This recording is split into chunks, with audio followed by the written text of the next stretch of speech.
I'm going to call the meeting to the order for Colchester Planning Commission. It is 7:02. The first one we got is the agenda for consideration reserved for changes to agenda items in order, which we do not have. So next we will call the public hearing for amendments to Colchester Development Regulations Supplement 46. Yes, I'd like to make a motion to move into a public meeting. Yep. Oh, Supplement 46, right there. Oh, sorry. On proposed supplement 46 of the Colchester Development Regulations. Perfect. Any second? I'll second. In favor? Aye. Aye. All right. Now we move into the Oh, sorry. Come on. Yeah. So we have nobody here tonight?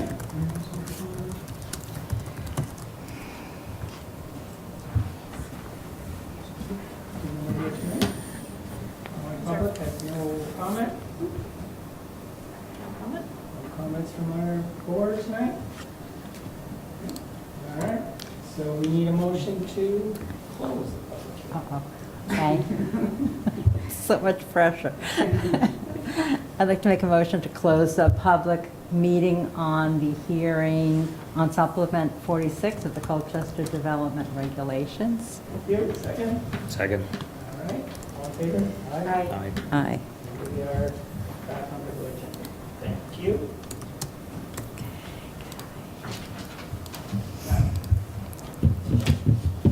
That was simple enough. We got to get to the next item.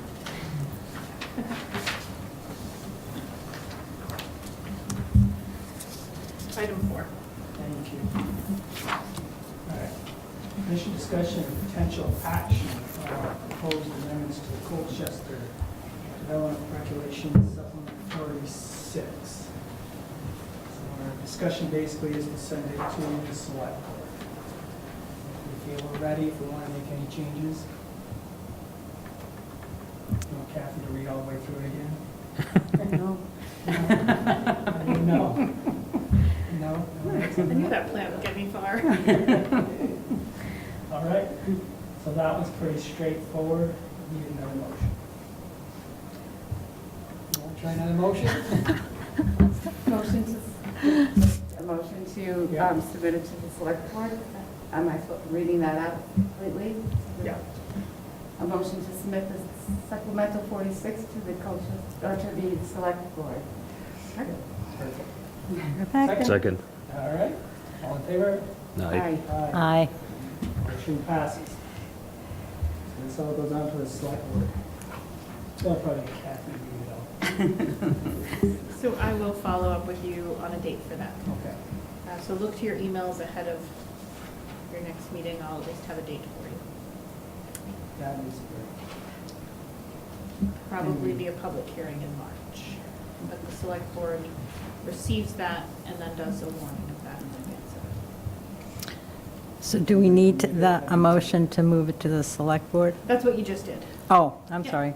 Thought we So we'll closed the deliver it to meeting. them. Gotcha. That's required as Okay. part of the statute. They will receive that. That's actually a formal action to receive it. And then they will do their own warning in Gotcha. their paper of record and hold a separate public hearing, probably at a March date.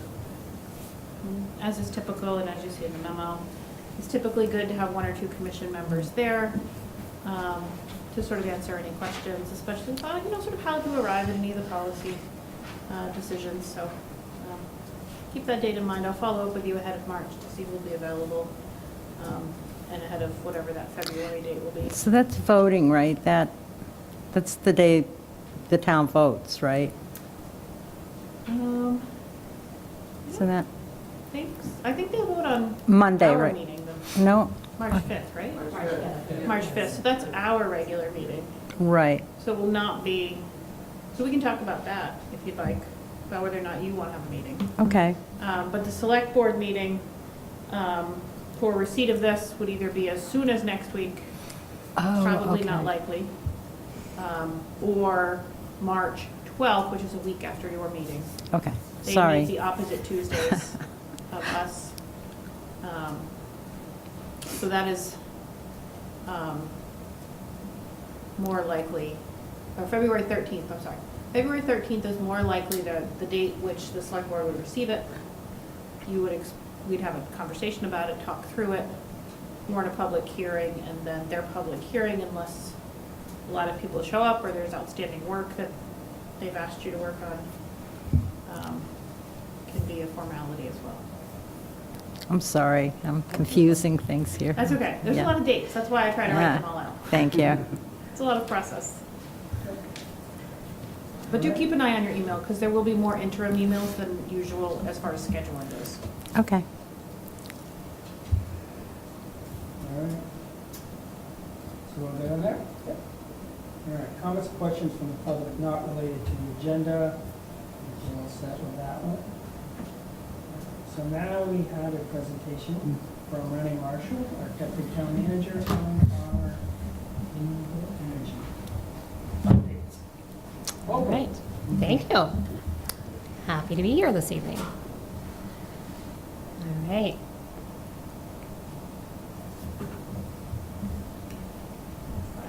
Good on slideshow. Sorry, these are my glasses. There we go.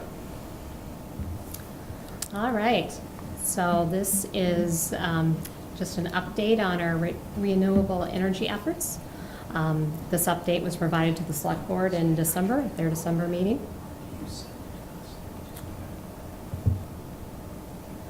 So the purpose of this presentation is to update the Planning Commission in their role as the Energy Committee, and to highlight some of our more significant town energy conservation efforts, and also highlight the town's progress on our more major renewable energy projects from the past year. So the Heritage Project identifies the community goal to reduce energy consumption and carbon emissions by improving building efficiency, exploring and incorporating alternative energy sources, and supporting energy conservation and resource reuse and recycling. Some of the projects that have been completed over the years include the town's LED street lighting project in 2013, and that project cut street light bills in half, which has saved $1.3 million over a 20-year period. In 2015, the Select Board voted to provide Champlain Housing Trust with $43,000 in federal funding for LED streetlights at their 166-unit Winchester Place apartments, and that reduced their annual streetlight bills from $12,000 to $6,000, so again, cutting them in half.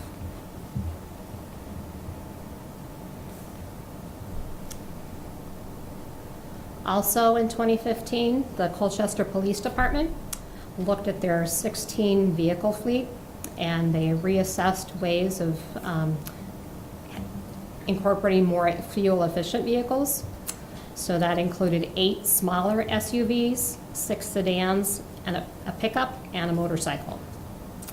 This achieved lowering capital costs by approximately $150,000 over a 15-year period. It increased the mileage per gallon by 6% by using the smaller SUVs instead of those larger ones. It increased the mileage per gallon by 16% by replacing the larger SUVs with sedans. This reduced the fuel costs by about 6%, or $5,300 per year after those larger SUVs were phased out.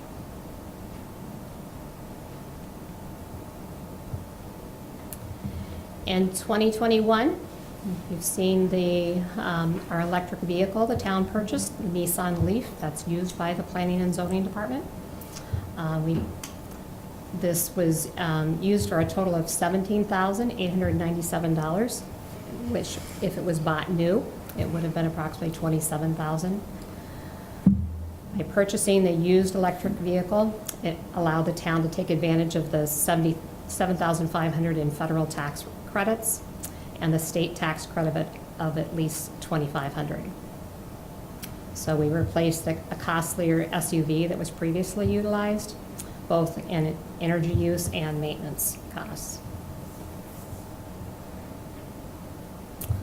Other projects that have been completed over the years included our 2 solar farms off of Roosevelt Highway and Pumpkin Patch. The Roosevelt Highway solar farm has 44,789 in net metering credits per year. Production is equal to 29% of the town's electric energy consumption. Savings after the capital and expenses are just over $500,000. The Pumpkin Patch Solar Farm has $44,462 in net metering credits per year. Its production is equal to 30% of the town's electric energy consumption, and it has a savings after those capital expenses of $455,649.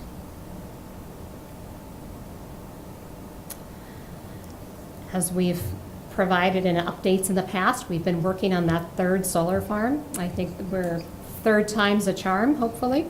So we attempted to secure, most recently it attempted to secure a third 150 kilowatt solar farm on an unused town-owned parcel off of Mercier Drive, but eventually we found it was determined to be too wet for the installation of a solar farm. So we looked at our other town-owned properties and we identified another site. It's an 8.4 acre parcel. It's located off of Route 15, and it's on land, town-owned land that's shared with the 40th and Allen Cemetery. So we are currently in contract with Aegis Renewable for the project and are completing the permitting. So we have funding of just over $378,000 that was included in our FY24 capital budget plan, and we will receive 30% grant of a direct grant and federal of approximately $170,000. So this third solar farm will meet the town's longstanding goal of producing 100% of the electric energy consumed in the provision of municipal services. However, since that goal, we've grown. We have more electric usage with the Mallard Space Sewer Project, the rec center, and fire departments. So the goal is now larger.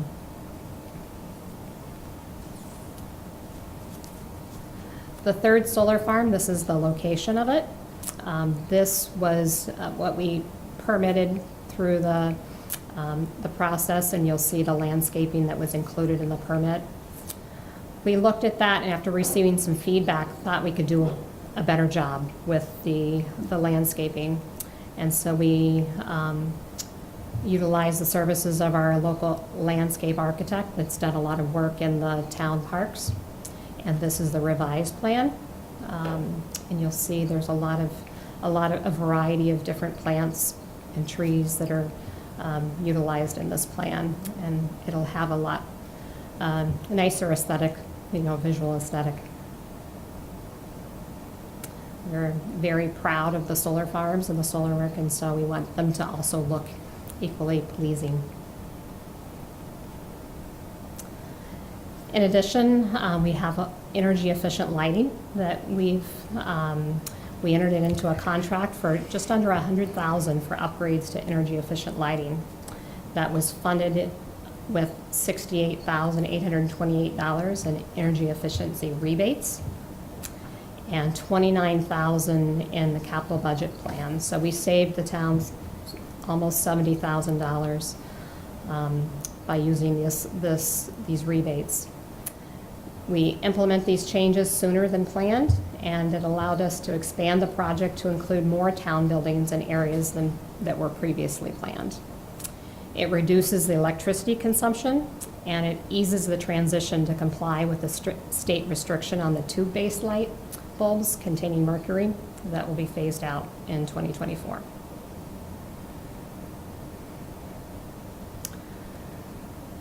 In front of the town offices, we now have a public EV charger.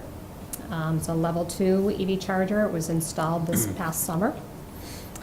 The charger has a credit card payment system for public use, and at a charging rate of 7 kilowatt hours, an EV will gain approximately 20 to 25 miles of range per hour.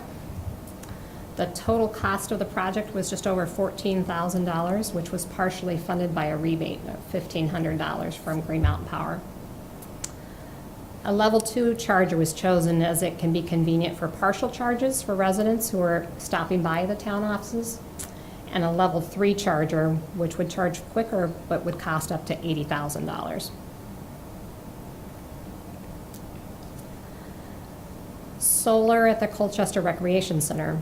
So we've talked about different components that were included in the design of the voter-approved recreation center.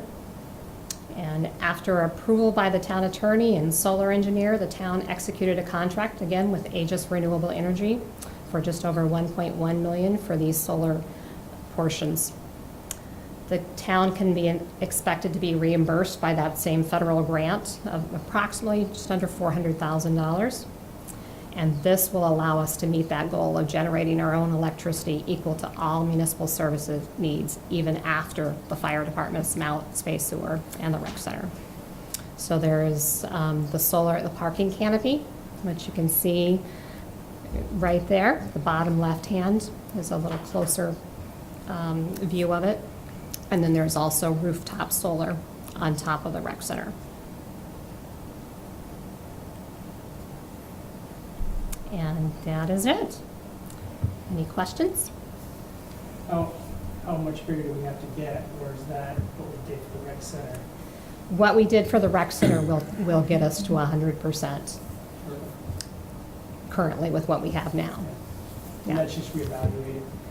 It gets reevaluated if there's new, new things that happen over time. We'll be adjusting that, and we're always trying to think ahead and look ahead, Yeah. because we know things will be changing in the future. So, Is there any new projects that people are thinking about but have not been able to implement? as far as Saving for electrical? as far as solar type. Yeah, solar, anything. Actually. Yeah, I mean, we're continuing to evaluate other town-owned property for looking at other potential solar projects. Yeah. Yeah. Can I ask a question? Hi.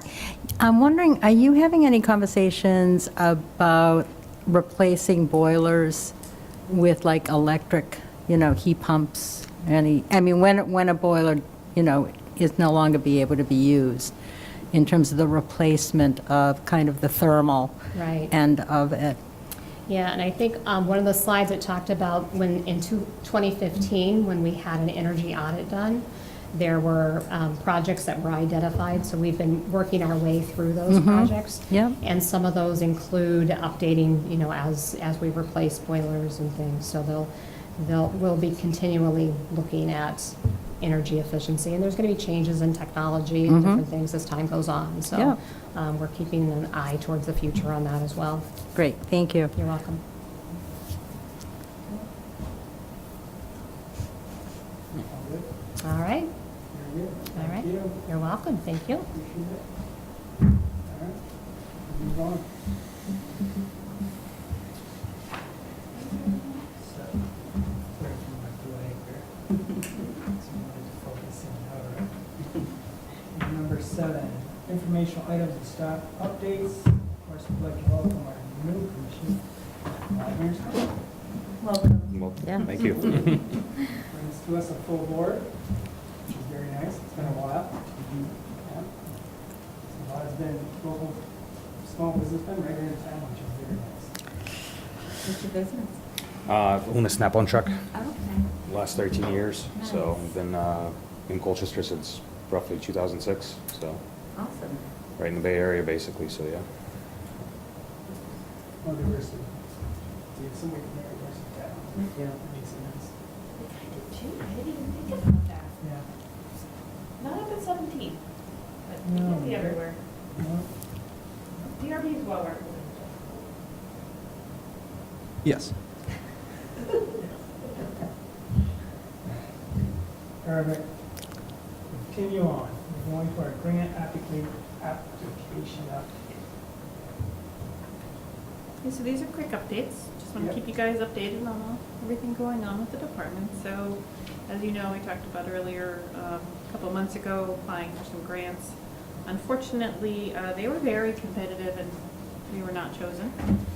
I did look at, those who were, and they were definitely, it seemed like less than previous years. So it was indeed a very competitive, grant cycle. And I think when these grants are given out, there's often an inclination, I think, to especially help communities that don't have staff and, some of the funding that, and assistance that, larger towns do. So when you do read the list, sometimes you see towns that you don't even know were in Vermont, and you have to look them up.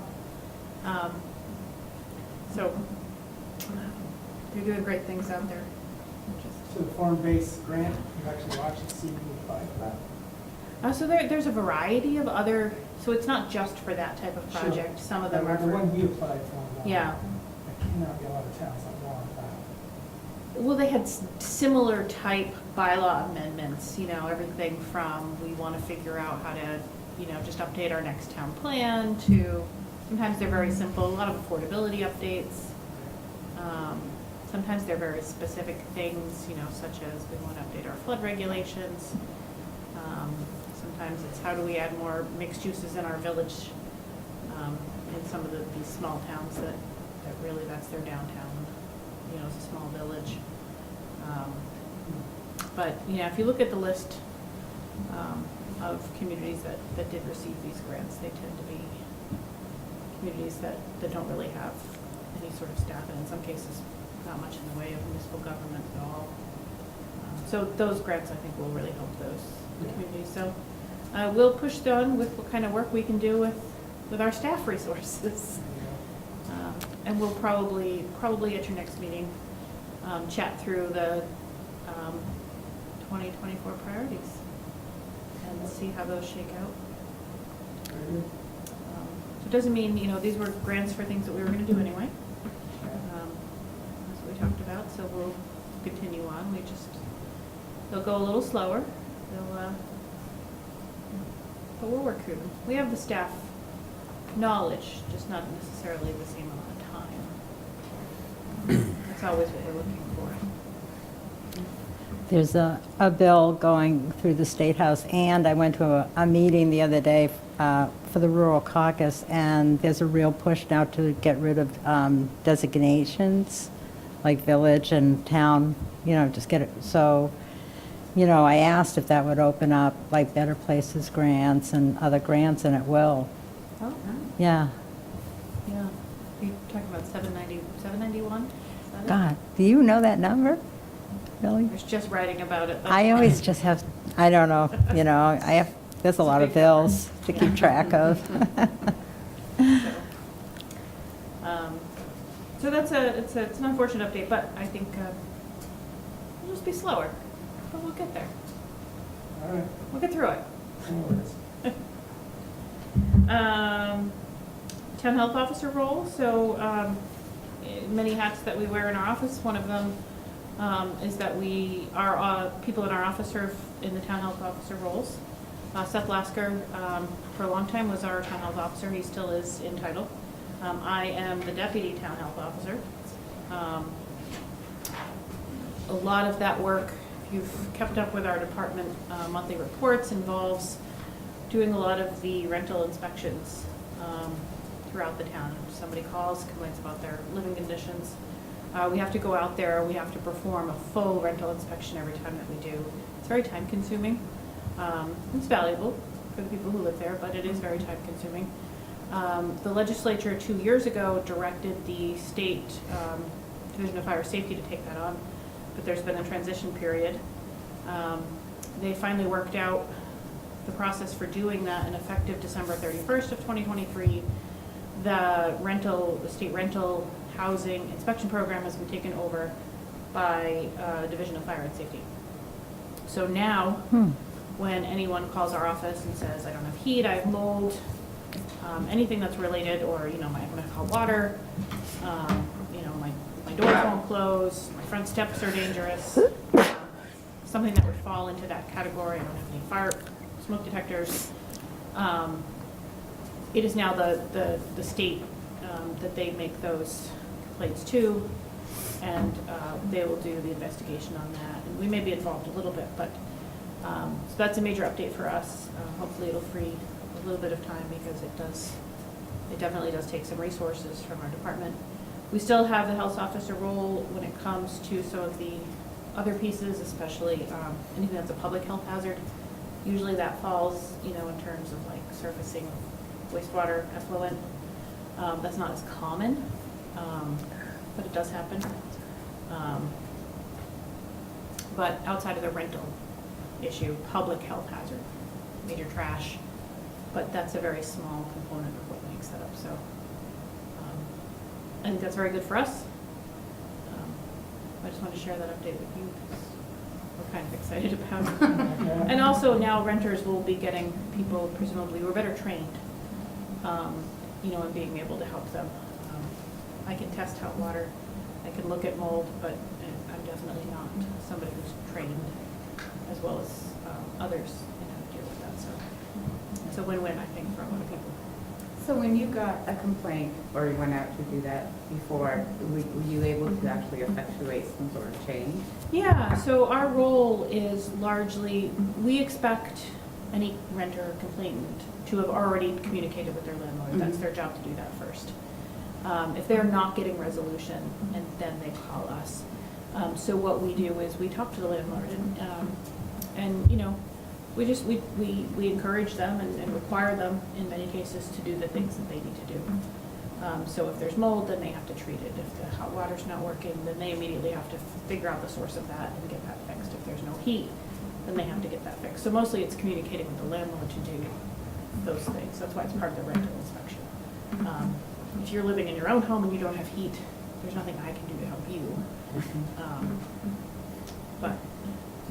So yeah, we've seen, some cases stay open a little bit longer than some others because they're more complicated, especially where they do need and historically have needed the state to be involved, electrical wires, especially for large multifamily dwellings where there's 8, 10, 20 units, and we're talking about something we are very much not qualified, and that is a much bigger fix. But largely, what we get is mold issues and heat issues that they just need to call a contractor, and within a couple days things are fixed. And it is pretty rewarding to get it resolved. So will the Division of Fire and Safety, they will now be the ones that can implement and follow up, and so you don't have to do any of the follow-up on any of that anymore? Ideally, it's only been going for 2 weeks. Okay. I haven't heard Okay. that there's been any hiccups. They only have 4 people doing it in the entire state. That's what I was thinking. So I don't know. I'm optimistic that it'll work out, but, there'll be some hiccups. Our, Colchester is part of the northwest area. So it's everything from, Swanton all the way down. And mostly, inland it's a pretty big geographic area that one person has to cover. They may still reach out to us, so if somebody does call and say, hey, the smoke detectors aren't working, if they need somebody to do an on-site rental, inspection quickly, just to say, can you confirm that it's not smoke, that's missing a battery? So we might help them with that. Okay. But we're not doing a full, top to bottom inspection report like we did before, so it's good news. So, that's an update. It's a big update for our department. I put on here the December planning and zoning report, and then I remembered that we had that done so early in December that you've already seen it. So I don't have a new one for you.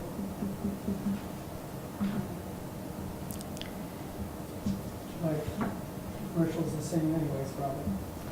Yeah. Not, right? Yeah, and sometimes it gets a little misleading because of what constitutes commercial. Yeah. Nothing yet, but we've been hearing some rumblings, so stay tuned. Good. You may see something. So this is the theme, optimism. That's right. Oh. All right, so now we get to the planning meeting schedule. Yeah. So your next regular meeting is that February, what did I say, 6th, 5th? As Sarita pointed out, it is town meeting day. 6th, so it's Tuesday. March. That's March. That's February and March, right? Oh, March is town meeting day, yes. So your next meeting is February 6th. You think you discussed at the last meeting, just keeping that on target? It's a good meeting, I think, to talk about setting your priorities for FY24, setting your work plan, telling us what to do. especially now that we know we won't have any, sort of outside assistance, so I think that'll be the bulk of that meeting. Is that the March 5th meeting? Or the February 6th? February 6th. Okay, February 6th. because I don't know if I'll be able to make the March 5th, so, and I'd love to be here for that meeting, February 6th. February 6th. Yep. We can move it. That one looks good. I think that looks good. I haven't heard from anyone that it doesn't. And there are 5 Tuesdays in January, so it's not 2 weeks from now, it's 3 weeks from now. And then, of course, if we can have, it's always ideal if we can have one, preferably 2 people attend the planning commission, or the select board meeting to talk about the piece. I think we'll definitely probably need somebody for the public hearing. I believe Rich is not going to be able to attend. Yeah, I'm gonna be there. That'll be that March 12th date. Yeah, I probably can do that. Can you March do 12th. that? Can you just do it? And I'll follow up with Rebecca Mm-hmm. to see That'd be great. her availability as well. If there's an ice storm, if there's a really bad blizzard, I'm not going to Yeah. make it, but Then everything is up in the air. So keep March that 5th. scheduled? March 5th. We'll probably skip that. Skip March 5th? It's easy, everybody. works for me. Skip March 5th? Elections? If you work the election. Yeah, I thought so. Yeah. Good. And then the second March meeting, just skip March entirely, or March, You have March 12th, so March 12th would be the right. select board public hearing, and then the 19th? We need to, but we don't make a big one. We'll talk in February? Yes. All right, so everyone hold that March 19th then. And we'll reevaluate in February? Sounds good? Good? Got my orders there? So we move on. Minutes of December 6th, we need a motion. I move to accept the minutes of December 6th. when? December 6th. December 6th. I second that Okay, motion. all in favor? Aye. Aye. Opposed? Passes. Now we need a motion for adjournment. I move to adjourn our planning board meeting. Second. All in favor? Aye. Motion passes. We are adjourned 7:39. Almost, you're getting closer to the record. Almost. As I told you. I heard that record is pretty low. Yeah, what was that night, Rich? So we were in and out of here. I think we were out of here by 12.